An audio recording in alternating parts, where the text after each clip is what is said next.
It's time once again for an update from the city of New Hope, and the mayor is joining us, Kathi Hemken. Welcome once again, Mayor. How are you today? Hi, Dave. Just fine. You doing good? I'm doing well. Thanks for being with us. We've got a lot to talk about today, so buckle up there, viewers. Let's start with the State of the City program. A little bit different this year. Tell us what this event is and when and how it's going to happen. Well, because of COVID, we're doing the State of the City virtually. So that'll be on the 3rd of February. We're doing it in conjunction with the Business Networking Group. So it'll be at 8:30 in the morning. It'll be on WebEx. For all those people that are with the Business Networking Group, they've got a link into that. If you're not, you can call the City Hall and ask them for a link so you can see it. They'll also be replaying that on our website, and we're checking to see if CCX will be replaying it on theirs. And what is the normal content of a State of the City presentation? Well, it's all about the wonderful stuff we've done over the past year. Kirk McDonald always puts some funny little thing in there just to make you laugh. I mean, there's years where we've seen him on a swing or going down a slide. So look for that funny little thing. But really, when you look at what we've done in the city in this past year, it's pretty exciting. Been a busy year, and certainly some things that had to been modified. Let's move ahead to community development. A lot of topics here. Let's begin with Windsor Ridge. What is the latest update there?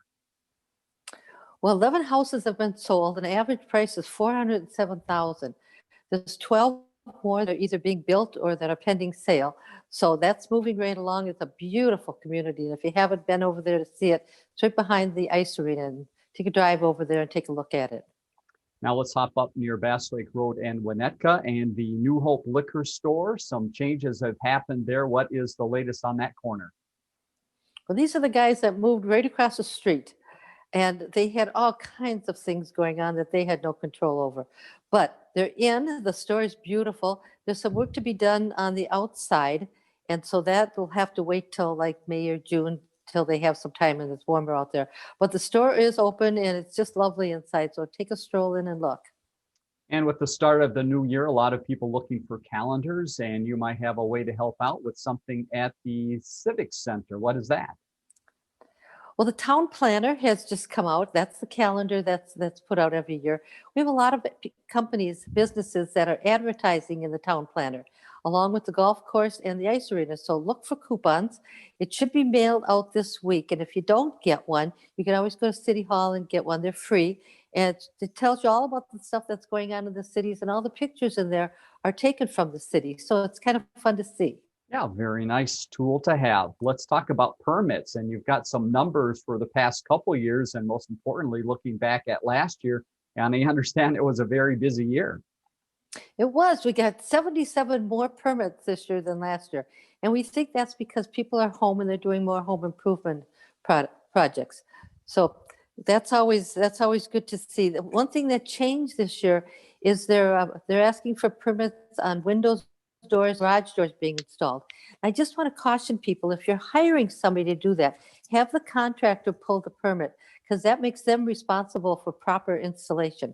And that's the only reason you get that permit, so that it's properly installed. If you're doing the work yourself, you should still get the permit.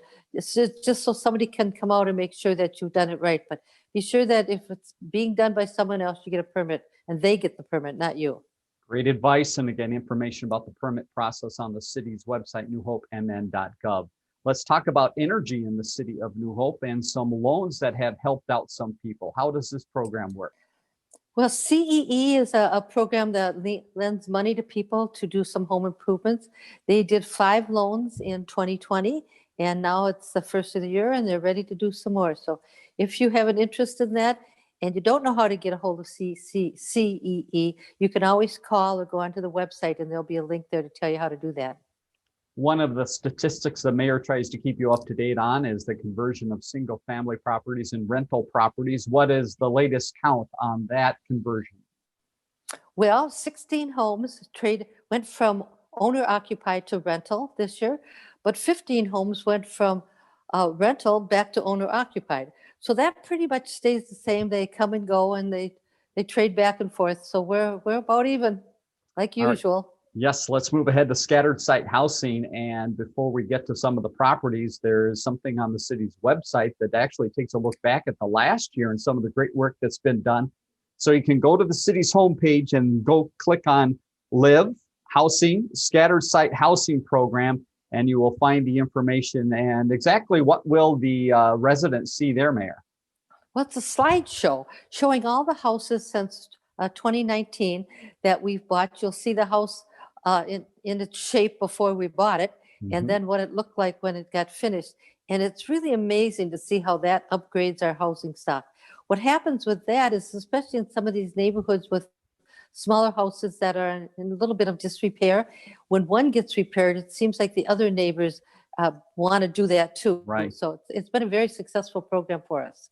Let's talk about some of the current properties that have some construction or things going on with them. Take us down the list of 4. What is happening on Scattered Site? Well, on 39th and Boone, there was a house that came up for sale. We looked at it to buy it. The interior didn't have the kind of construction that we needed to do some really nice interiors, so we declined that one. Okay. And then we looked at the one on 42nd and Louisiana, right behind Cook Automotive. They're framing that one up, so that's going to be exciting pretty quick. There's one on 52nd and Pennsylvania. We're just making arrangements now to buy that. That'll be demolished, and we'll sell that land to a developer, and then they'll put up one of those nice new houses. And then there's one on 47th Avenue. Habitat for Humanity is actually buying that. And they're putting about $80,000 into that house. And so they're redoing the kitchen and the floors, and they're doing some painting, but they've got a lot of external work that they're doing too: windows, roofs, driveways, things like that. So they'll be working on that starting in March, and they should be done by November. And then that house will go up for sale. Fantastic. As you can see, a lot of housing work being done in the city of New Hope. You mentioned it earlier, the business networking group. They have a special meeting coming up in February. Again, tell us about that meeting and tell us about this group in general and when and why they get together.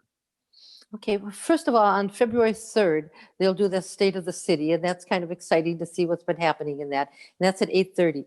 So those even numbered months, like 2, 4, 6, February, April, June, those are at 8:30 in the morning. The odd numbered months are 2 o'clock. You can go on, it's all on WebEx, so you can go onto that. If you're not on that link on that WebEx and you want to be on that, call City Hall, ask for Jeff Elger. He'll get you hooked up to that so you can watch those meetings from home. Let's talk, while we're talking business, about occupancy permits. Exactly what are those and what's the process the city is going through right now to make sure those are up to date? That's business occupancy. So what's happened is, first of all, the city wanted to update their business directory. And that's used by people moving into the city, businesses wanting to come here, what's here already. So when they started to update that, they realized there were a lot of businesses whose occupancy certificates had expired. And so they wanted to make sure those were up to date. We knew that they were there. And then there were some new businesses that didn't know they had to have that. So we're just trying to get everybody registered.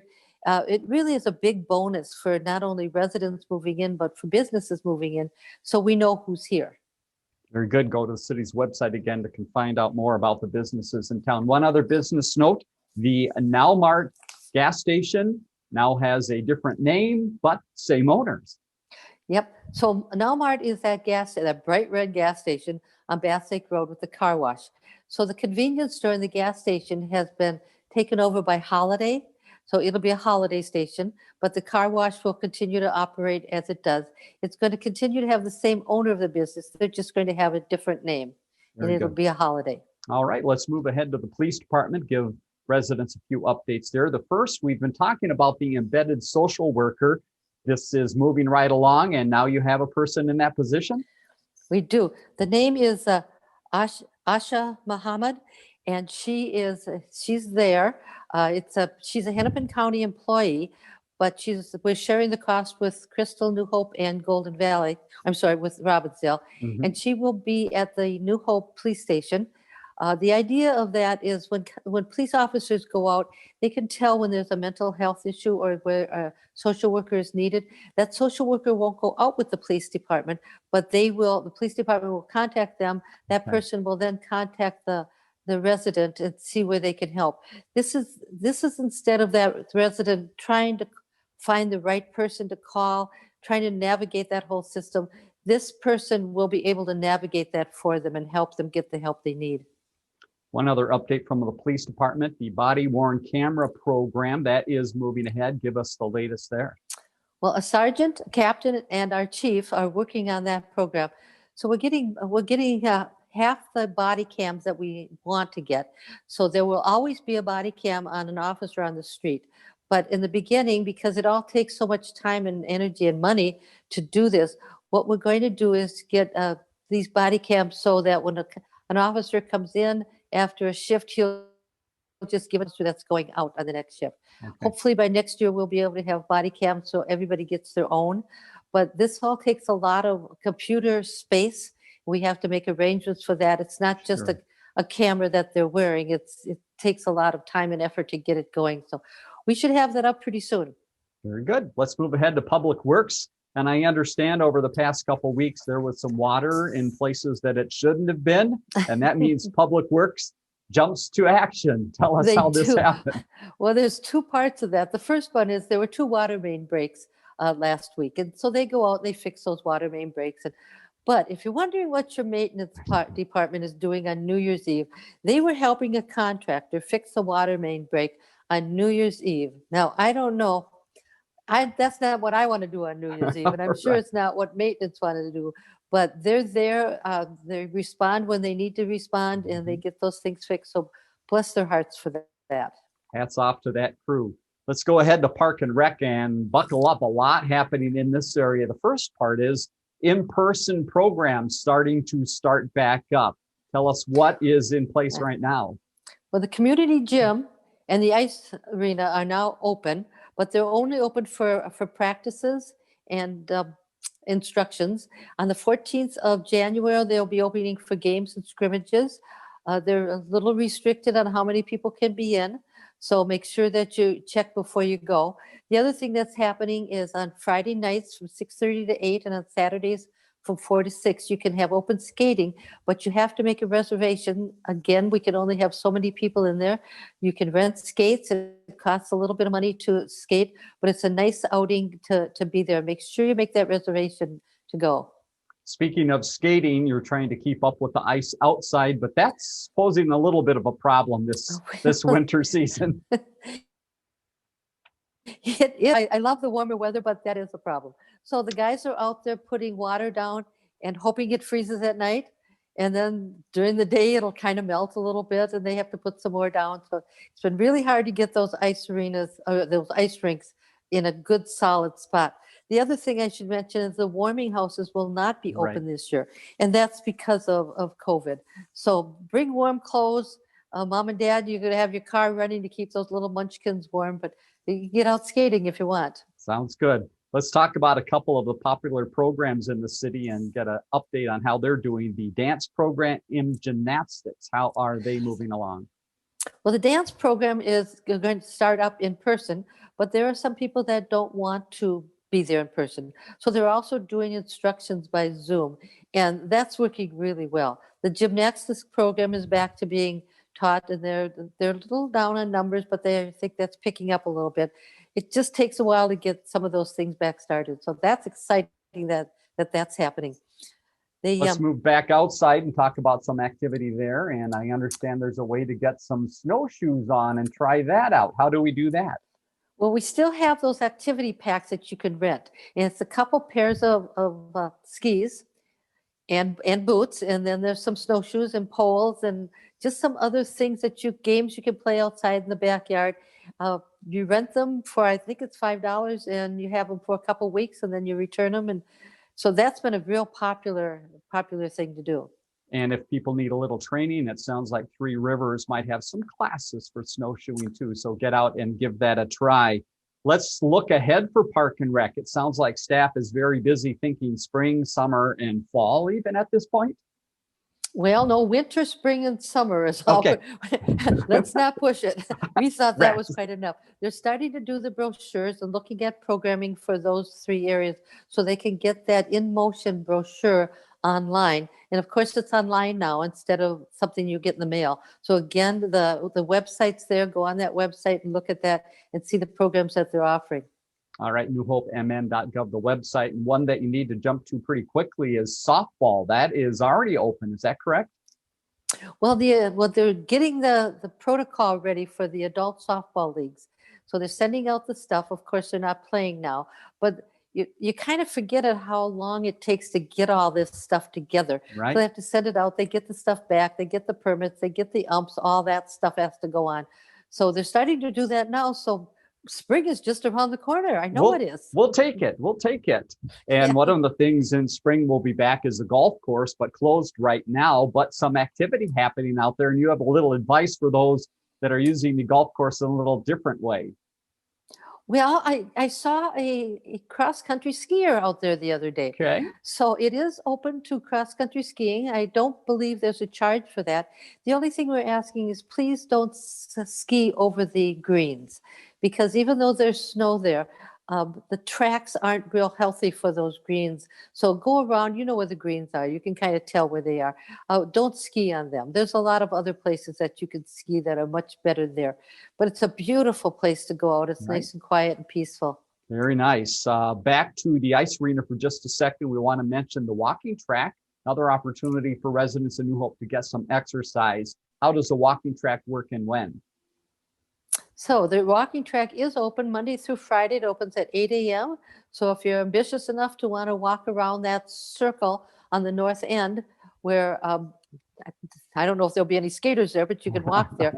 So it's a nice warm place to go in and walk that's safe. Final note in Park and Rec, let's talk about the pool of all things. As we're thinking ahead to warmer weather, there's activity at the pool site. What is going on? Well, there is, we're still planning for that June opening. But like everything with COVID, you never know what's really going to happen. But they delivered the new ice making machine and they delivered the new oven. And so there's stuff going on. They're putting that stuff in. And they're also starting to recruit now for the seasonal jobs. So again, go online and see where that is under Park and Rec, and maybe you can apply online even. Very good. Speaking of positions in the city, we've got one in the building area, a building official position. What is the process of that search? Well, our building official head person actually retired. He'll be retired the 1st of February. And so typically we try to hire from within, but we did not have two qualified candidates from within. And that's you have to have two qualified candidates from within to hire that way. We did not have two, so therefore we had to go externally. So you have until the 19th of January to apply. Again, you can go online to do that. Mm-hmm. If you get confused, you can always call City Hall and tell them what you wanted, and they'll guide you to the right person. All right, here's that website once again, newhopemn.gov. And as we leave you today, we want to just give one quick note about folks that might be outside walking with the light being a little less in the evening or even in the morning. You have some advice for people. I do. Our Human Rights Commission came up with this great idea, be the light in the night.